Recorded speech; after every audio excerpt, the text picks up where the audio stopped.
Hi, everybody. So while I'm working my way back into the building, I figured it would be useful to post a quick walkthrough of this week's lab, which is a computer simulation of some blood analysis tests that one might do. You're going to learn about blood typing, you're going to learn about all sorts of different things that you can test in the blood, including the percentage of red blood cells and things like that. So, I've posted pretty clear directions here. You'll notice here that the username and password for our online textbook are blacked out. I'm going to put this on YouTube, so I don't want everybody to see it, but you'll have access to that on your assignment as well as on the class info page of Unified Classroom. So feel free to access that. If you forget, I'm happy to remind you, but I'm going to go ahead and sign into our online textbook here. That's your username. We're going to keep the password a secret for now. And we're going to sign in. And we're going to try again, because even I forgot the password apparently. And on the second try, we're in. So once you get to this page, and I would actually encourage you to work in groups. I'd say 2s and 3s would be pretty useful here. It'll help you grasp what you're looking at. It'll help you kind of work through the directions, because sometimes you get stuck on something.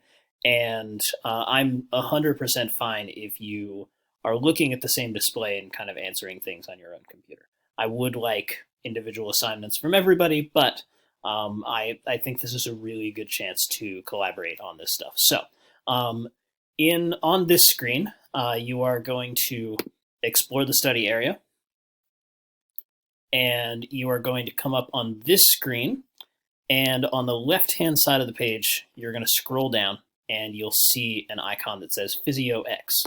Physiox is the suite of online simulations that we have, containing things that we wouldn't normally be able to do in class.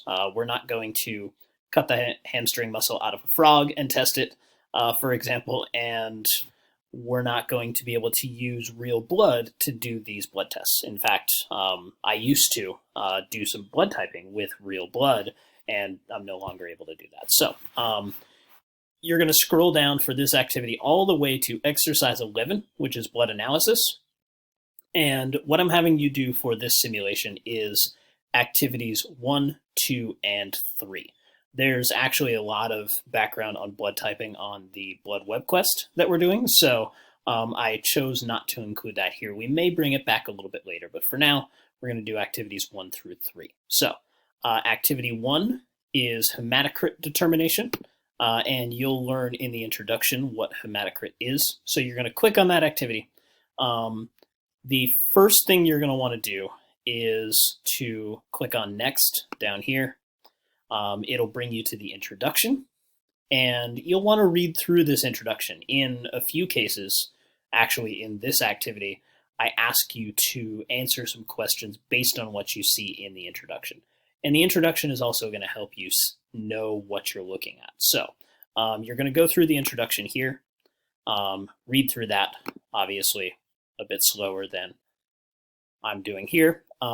You're going to see a list of the equipment that you would use in an actual lab situation.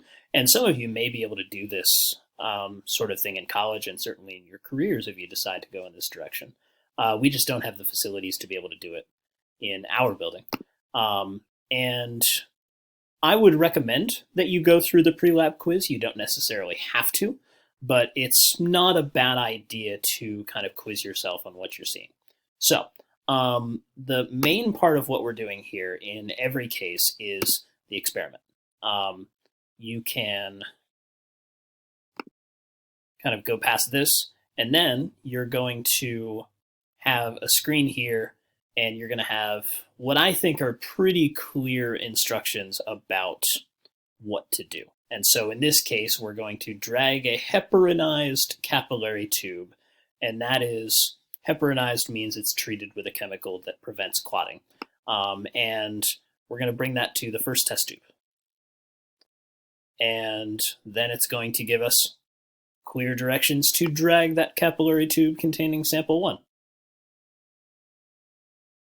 And we're going to bring it to the sealer. It's going to seal off one end. And now we're going to drag it into this machine. And we're going to see that all of the others are going to be dragged into that centrifuge. A centrifuge is just an instrument that spins things very quickly to separate components. It's pretty common when you're analyzing blood to put it in a centrifuge so that it spins very quickly and begins to separate out the different layers of blood so you can isolate certain components. And so I'm not going to go through this entire experiment here, but each time you're going to record some data, and at the end, when you're trying to answer the questions for each part, I would highly recommend referring to those sets of data to help you out. And the way you're going to do that, you're actually going to have a review sheet and a lab report that are going to show you that data. So after you're done with the whole experiment, you'll be able to access this data again. So like I said, I would highly recommend that you do that. If you have any issues operating the interface, please don't hesitate to reach out again. This is one where I would highly encourage you to work in groups to kind of help each other figure it out. And now that we're at about 7 minutes, I think I'm going to cut it off there. But as always, keep up the good work. Let me know if I can help. I'm really optimistic that I'm going to be back soon, and I hope you have a great rest of your week. Thanks.